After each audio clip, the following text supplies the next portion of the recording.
Hey guys, Matt here. I was just sitting here like an absolute rock and roll hardcore legend in my cardigan, and I thought I want to look at how to write a drum part and see if I can help you guys out, because a lot of people ask me about this. A lot of students, when I'm teaching them, when they have to create their own drum parts, they just hit a brick wall.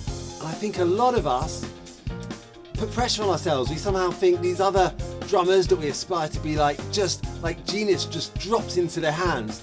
And maybe for some people it does, but for a lot of us, certainly for me, I often follow a creative process to figure out what I need. And that's what I want to look at today. There's a track to go with this. So let's get on with it. Right, so when we're writing a drum part, there's a few things to consider. So of course, one thing is, who are you writing it for? If you're writing it for your solo album, then you can just, you can choose what you like. It's your album. If you're a session drummer writing for someone else, obviously you've got to consider what they like, because this is art, this is music, it's subjective. So there's not going to be a right or wrong here. There's going to be lots of choices you could make, and we're going to explore those in a minute. And all of them potentially could work. But the artist or the producer, whoever you're working for, whoever's the boss of that situation, they're going to prefer one thing and you might prefer another, and you've got to be diplomatic and try and figure out what they want. And if you're working in a band situation, then you just got to get naked and have a mud wrestle with your teammates until they understand your opinion is correct. So always, bear that in mind. But we're going to work with a track today just to give us something to kind of work around. So this is the track.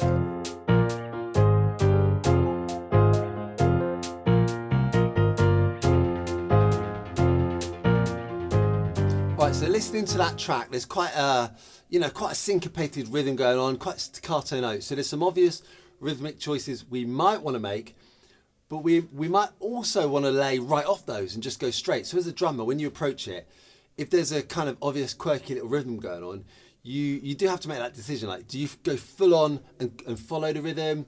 Do you just lay it down straight and let the rhythm happen around you? So there's lots of choices. So let's work on a creative process, as I mentioned. So I'm just going to use hi-hat, snare and bass. Keep it simple. Of course, you've got much more at your disposal sonically. You might be playing on the floor tom or the ride or crashes or whatever, but we'll keep it basic here. Hi-hat, snare, bass. And we're going to look at each element individually. First off, bass drum. So I'm just going to play a few different examples here, keeping the hi-hat and snare pretty straight. So with the bass, I'm going to be thinking about, maybe first, I often approach stuff and just try it really straight. So I might just put the bass on 1 and 3 first of all, and then I might try a kind of 4 on the floor bass drum just to really drive it. And then I might want to try matching the rhythm of the backing track. So following that guitar riff or whatever it is in your song. And then I'm going to try something a little bit busier, go all out and just make it all about me. And just, have a listen to how just changing that one element can really affect the vibe of the song.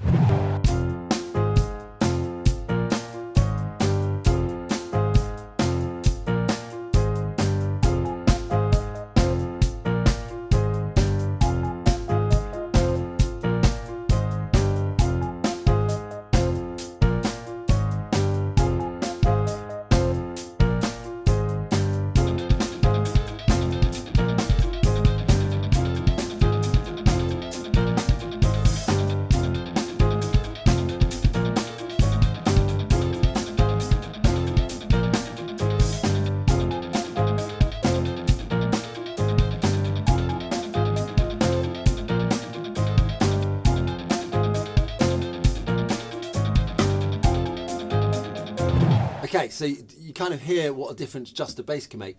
And remember, thinking about the situation, you might think the busy one was super cool with your drum hat on, but if you were the singer who wrote that song, you might go, whoa, you just destroyed my song. That's just all over. That's just in the way of my vocals. So that, that's what I was referring to at the beginning about being sympathetic to the situation. But let's now try the snare, right? So we've got the obvious kind of 1, 2, 3, 4, backbeat on 2 and 4. We could also go half time, so 1, 2, 3, 4, 1, 2. Or we could go double time, 1, 2, 3, 4. So that was 2 and 4. 1, 2, 3, 4. Or just like, not really double time, but just like playing the snare on all the quarter notes. We could also get funky and throw some ghost notes in there. And we could also just go a bit wacky and try some really syncopated backbeats. We have many options. Check out me just trying a few out and see which one you like.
All right, and now we've messed around with the bass and the snare. Now let's check out the hi-hat.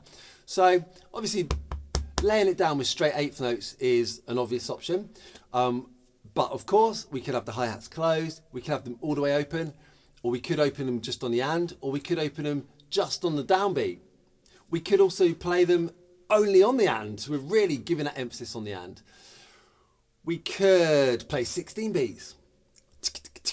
We could play 16 beats, but open them on the and, disco style-y, or on the downbeat. Or we could put some accents in there that are a little bit more syncopated and interesting, maybe in around the rhythm of the music, the backing track again. So again, I'm going to play a few different options so you can get a bit of a feel for what we can do with the hi-hat.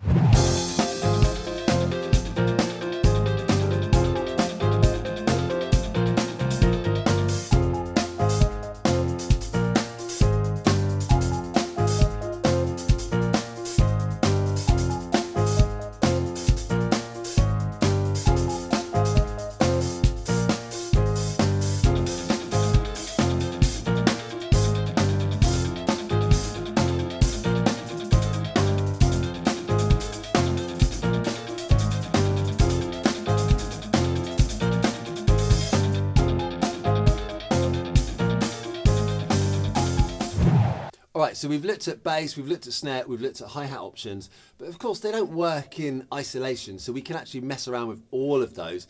So what I'm going to do now is just play randomly, right? And I'm going to mess around with the hi-hats and the snares and the bass drums so we can get a feel for just all the different options. And of course, I set all the options. Of course, there's loads more than this. I'm just chucking a few in there just to give a kind of feel for what we can do.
All right, so I hope that gave you a feel for a bit of a process you could go through.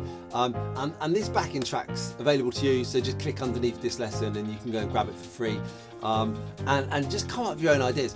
But that's kind of an approach I'll often take. And I'll often start simple, and then I might see how I can develop that. If I'm doing it as a session for someone else, I'll be looking for their feedback to see what they're vibing off. Sometimes they might be quite direct with what they want. That was terrible, do it like this. Or sometimes there might be subtle signs, a facial expression or a lack of, you know, so I'm always looking to see what they're vibing off and what they're going for. So that's it, have fun with it, grab the track, see what you can come up with. Hope you enjoyed that, guys. Don't forget to grab the backing track completely free in the description. There's a link there. Hit subscribe and let me know in the comments, like, what's your favourite style of beat that went with this backing track? It's subjective, so all opinions are valid. Let me know what you think.